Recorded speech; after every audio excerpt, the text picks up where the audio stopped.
Good morning. It's Jen Wamura from Bay Equity Home Loans here at the Caboose, and it is Thursday, February the 2nd, and I am so excited to be here and see all of you guys. Running a little behind schedule today, but that is okay because we are taking loan applications, my friends. So if I can help you out, feel free to give me a call at 714-618-5380. This is our mortgage tips today for Thursday.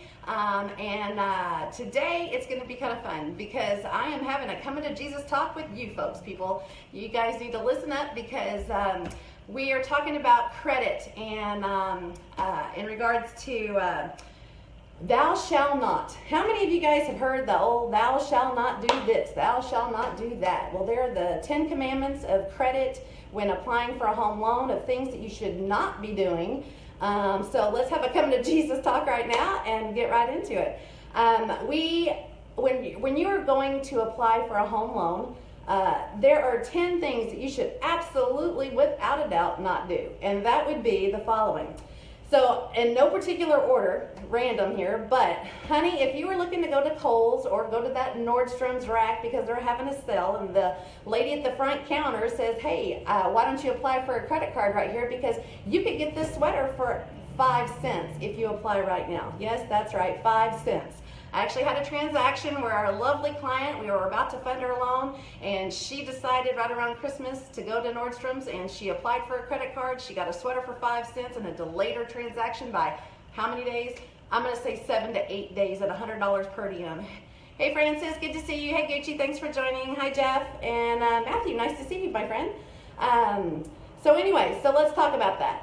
I know you women love to shop. I love to shop. We all love to shop, but don't go spend the credit cards when you're trying to do a refinance or a purchase on your home. It's just not feasible.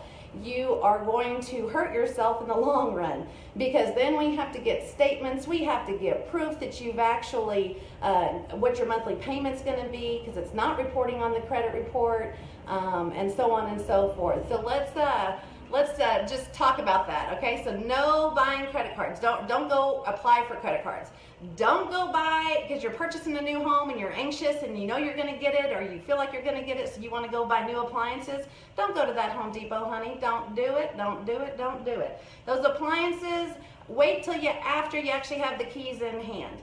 Because again, you've got to show proof of the payments. You have to show the statements. We have to get your credit report updated and so on and so forth. It is a nightmare. And I'm going to tell you this like 18 times throughout the transaction so that when this does happen, then I'm going to have to slap you around a little bit and that's not going to be pretty. So let's just all be on the same page that you're not going to go open up new credit cards. Don't go charge anything. I know you husbands love your wives and you want to surprise them, so you want to go buy them a nice brand new shiny car because maybe the starter went out on yours. Don't do it. Borrow friends, call mom and dad, ask them to take you for a ride, but do not go buy a new car because there are debt to income ratios. I know, see, that's what I said.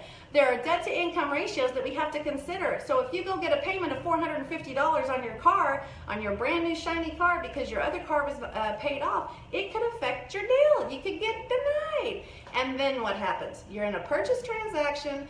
You have put down $10,000 of earnest money deposit. You've already released all your contingencies, and now we have a DTI issue, meaning debt to income ratio. How much money you got coming in versus how much debt you got going out. It's not a pretty sight, and you really don't want to have that phone call from me in the 11th hour, okay? So don't do that.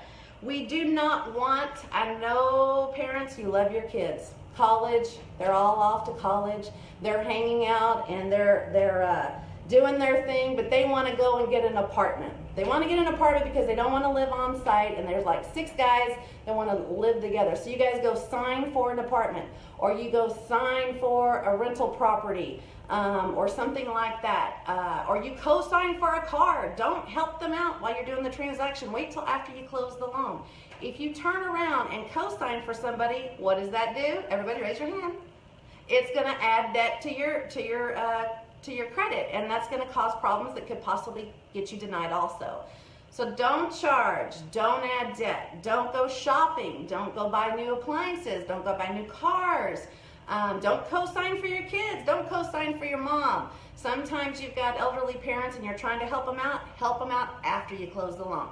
Doesn't matter whether you're doing a refinance or a purchase, it's the same thing no matter what. So take that into consideration.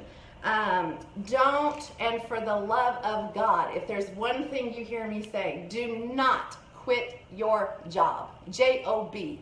Do not quit the job. If you quit your job in the middle of the transaction and then you go apply for a new one, if you're not in the same line of work, guess what? We have an issue.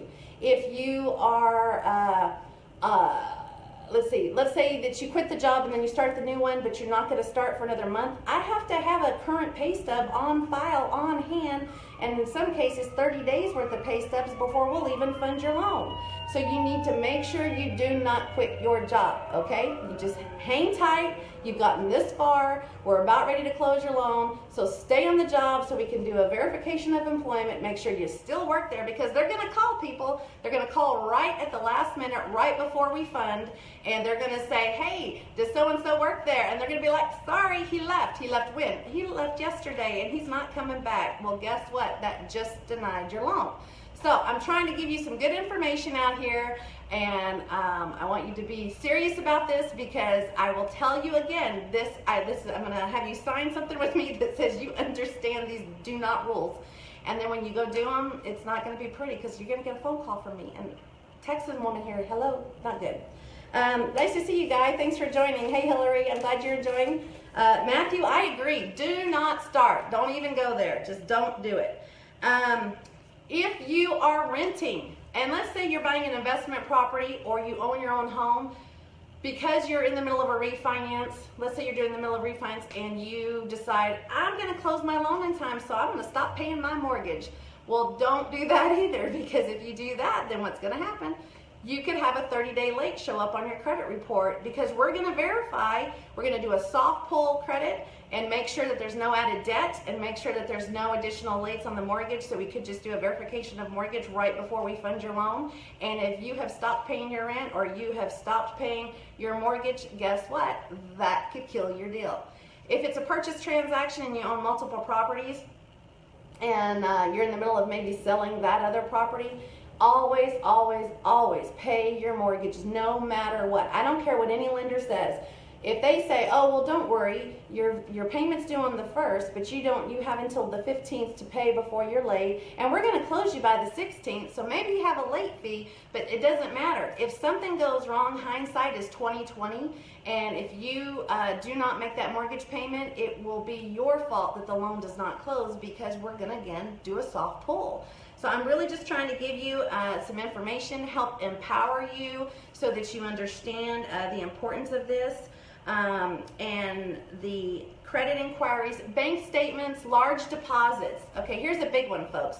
If you're doing a purchase transaction and you have assets that you have verified as to where the money is coming from for your down payment, and then all of a sudden you get mad at that bank and you decide, well, guess what? I'm going to take all my money out and I'm going to go deposit it into another account. And then that account was never provided to us, and we don't have a bank statement to show proof of the funds.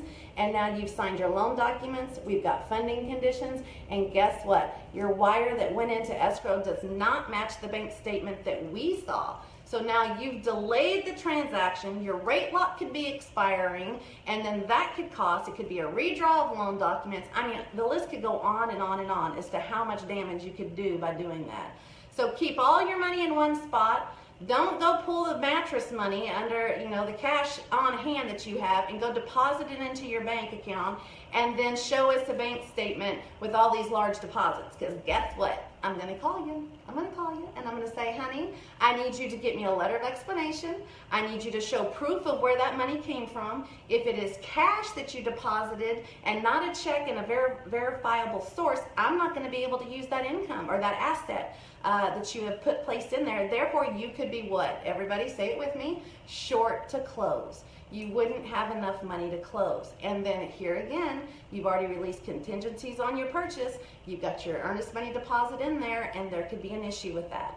So let's not do that. Keep the same bank account. Don't be transferring money from one end to the other. I know a lot of people say, well, I put all my money in one account and then I pay my bills with this other account, so I'm going to transfer all this money here. Well, guess what? I got to follow the paper trail, the bouncing ball, okay? So let's make sure that we don't do that either. And cosign, furniture I've talked about. and anything else that you could possibly think of. Just don't do it. Whatever you provide us up front, make sure all the debts that you have provided are disclosed. If there's anything that you're paying on the side that you think we will not find out about, it's very possible that we will. There are certain things that we are able to pull up and get the information there. Hi Cherry, good to see you. Hey Michael, thanks for joining us. So, you know, it's not Big Brother, if you will, but there are ways to find out if there's undisclosed debt. And you don't want to be a part of that, especially if you think that just because you're not on the loan of, say, your brother's house or your boyfriend's house, but you're on title, we may find stuff out that way as well. So you just need to make sure that you're on point so you don't have issues in the end. So again, ladies, don't go shopping. Husbands, don't go buy pretty gifts, big gifts for your wives, like cars and boats and anything else you got up your sleeve. And just keep it simple. And then if you feel like the need to, call me. Call me before you do it. And then I'll have that same coming to Jesus talk with you. And then that way we have no issues. And then we close your loan on time. You're a happy camper. I'm a happy camper. And everything goes smooth. So with that being said, this was Jen's Mortgage Tips of the Day. And you can tune in on the YouTube channel.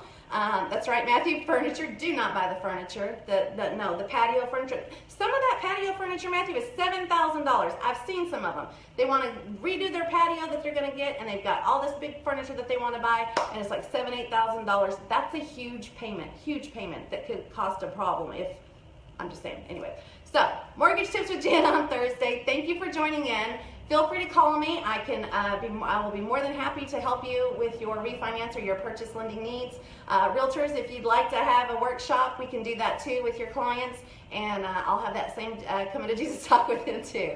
So 714-618-5380. Again, that's 714-618-5380. I will be posting this on the YouTube channel, so feel free to share with your family and friends and your clients.